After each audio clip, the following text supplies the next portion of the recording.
আগামী 2-3 দিন পর তারা রাস্তাঘাটে কনসার্ট করবে, নাচবে, পিকনিক করবে, হইহুল্লা করবে এবং পশ্চিমাদের সাথে তালে তাল মিলিয়ে বলবে যে 31st night happy new year. কিন্তু আজকে আরবি মাসের কয় তারিখ বলতে পারবে না, রমজান মাস তার আগে কোন মাস পরে কোন মাস বলতে পারবে না, কিন্তু 31st নাইট তারা চিনে। তারা লাইলাতুল কদর চিনে না, তারা লাইলাতুল কদর চিনে না, 31st নাইট চিনে।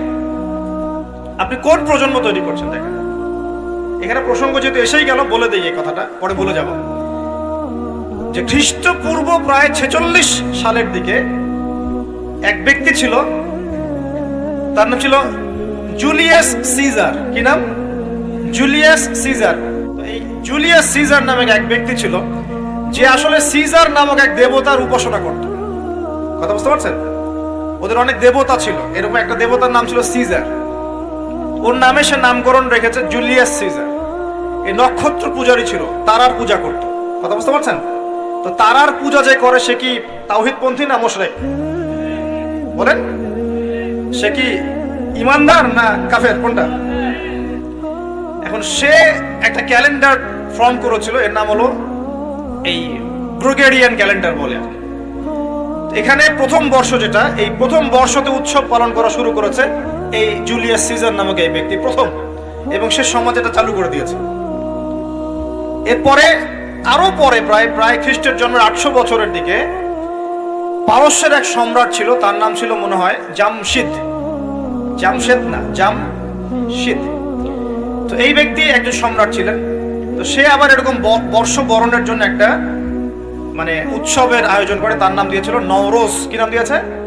নওরোজ, মানে বর্ষ বরণ উৎসব। এভাবে এই পারস্য উপমহাদেশে পুরো জায়গাটায় এই নববর্ষ পালনের সংস্কৃতি চলে আসে।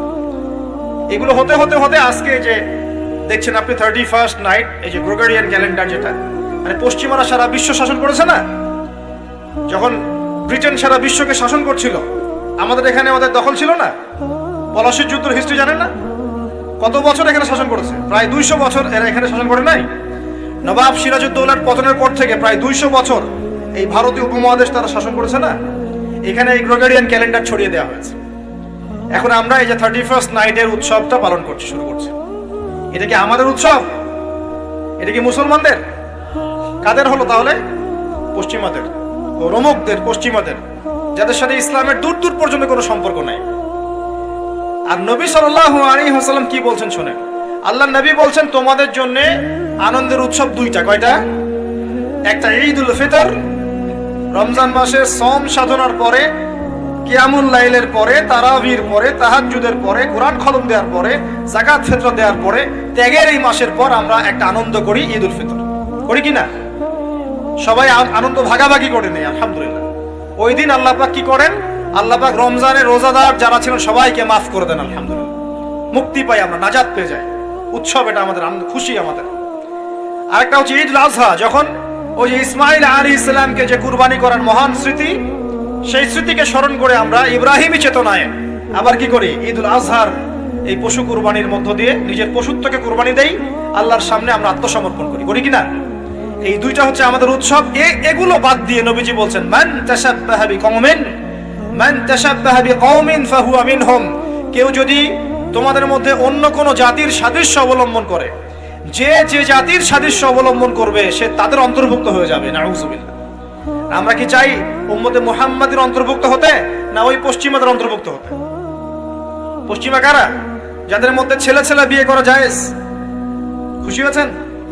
পশ্চিমা কারা? যাদের মধ্যে ছেলে ছেলে বিয়ে জায়েজ, মেয়ে মেয়ে বিয়ে জায়েজ, পর্নোগ্রাফি সবাই করতে পারে, দেখতেও পারে, মদ পান করা জায়েজ, পরকালের কোনো কনসেপ্ট নাই ওদের, লা ইলাহা ইল্লাল্লাহ কোনো কালিমা নাই, মুহাম্মদুর রাসূলুল্লাহ তারা বিশ্বাস করে না। এমনকি তারা বলছে, কয়দিন আগে বললো মেরি ক্রিসমাস, বলেছে না? যে ব্যক্তি বলেছে মেরি ক্রিসমাস 25শে ডিসেম্বরে, সে ওই দিন স্বীকার করে নিয়েছে যে 25শে ডিসেম্বর আল্লাহ পাক ঈসা আলাইহিস সালামকে জন্ম দিয়েছেন। নাউযুবিল্লাহ। কথা মনে বুঝতে পারছেন না?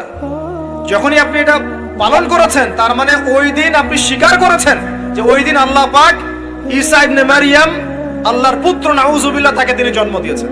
এটা স্বীকার করেছেন আপনি, করছেন না? ওই সভ্যতা অন্তর্ভুক্ত আপনি হতে চান? ওদের সাথে হাসর করতে চান, নাকি নবী সাল্লাল্লাহু আলাইহি ওয়াসাল্লামের সাথে করতে চান? বলেন। এটা আপনাকে বেছে নিতেই হবে। আপনি মুসলমান হয়ে এটা করতে পারবেন না। ইসলাম এই নামকাওয়াস্তে পালন করতে পারবেন না। পালন করলে পরিপূর্ণ পালন করতে হবে। উদখুলু ফিস সিলমি কাফা, তোমরা পরিপূর্ণ রূপে দিনে প্রবেশ করো। তোমরা পরিপূর্ণ রূপে দিনে প্রবেশ করো। নামাজও পড়বো, সুদও খাবো, এদিকে জাকাত দিব, আবার এদিকে আমি ঘুষও নিব, এদিকে আমি হজ উমরাও করব, আবার এইসব পশ্চিমা সংস্কৃতি ধারণ করব, মাদক খাবো, সুদ খাবো, জেনা করব, ফ্রি মিক্সিং করব। এইসব মানে হযবরল ইসলাম পালন করে এই যুগে চলবে না। পরিপূর্ণ ইসলাম পালন করতে হবে। আল্লাহ পাক তৌফিক দান করুন। পরিপূর্ণ ইসলাম পালন করতে গেলে কি আমরা এই উৎসব পালন করতে পারবো? এক নাম্বার দেখালাম যেটা ওই জুলিয়াস সিজারের চালু করা এটা পদ্ধতি, নওরোজ যেটা ওই জামশিদের চালু করা পদ্ধতি। আর আমরা মুসলমান হয়ে কিভাবে আমরা অগ্নি পূজারীদের, পশ্চিমাদের এবং ইহুদি নাসারাদের সংস্কৃতি কেমন করে ফলো করতে পারি? আমরা কি সম্ভব?